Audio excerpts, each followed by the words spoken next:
ये क्या है अभिरा? क्या रूही सच में तुम्हारी सरोगेट बनने के लिए भूल गई है कि तेरे आने से पहले रूही और अरमान के बीच में एक रिश्ता, रूही की वजह से तू और अरमान अलग हुए। आने पर वो तुझे अपना बच्चा नहीं दे पाएगी, को अपनी सरोगेट बना के तूने अपनी जिंदगी का सबसे बुरा फैसला लिया है। अभिरा एकदम खुश खड़ी होती है तो वहाँ स्वर्णा आ जाती है। स्वर्णा गुस्से में चलाती है और कहती है, अभिरा क्या वाकई रूही सरोगेटर मदर बनने के लिए तैयार हो गई है? और अभिरा खुशी खुशी कहती है, हाँ बिल्कुल बड़ी अम्मा, वो मान गई है। ये सुनकर गुस्सा कर लेती है स्वर्णा, क्योंकि स्वर्णा वो पेपर देख लेती है जिसमें सब कुछ लिखा हुआ आता है। और अभिरा खुद बताती है और वो कहती है, तुम ये ज़िंदगी की सबसे बड़ी गलती करने वाली हो। ये तुम्हारा सबसे बड़ा बुरा फैसला है। जिसे तुम अपनी सगी बना रही हो वही तुम्हें धोखा देगी। क्या वो तुम्हें बच्चा दे पाएगी?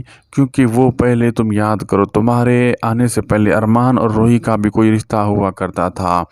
अब वो जब बच्चा पैदा करेगी वो बच्चा तुम्हें नहीं दे पाएगी, वो बच्चा तुम्हें नहीं मिलेगा। तुम ये अपनी ज़िंदगी की बड़ी भूल करने वाली हो।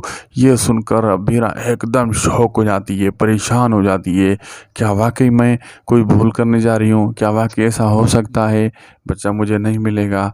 क्या आने वाले एपिसोड में देखते हैं आगे होता है क्या। सब्सक्राइब, लाइक, शेयर करना न भूलिए।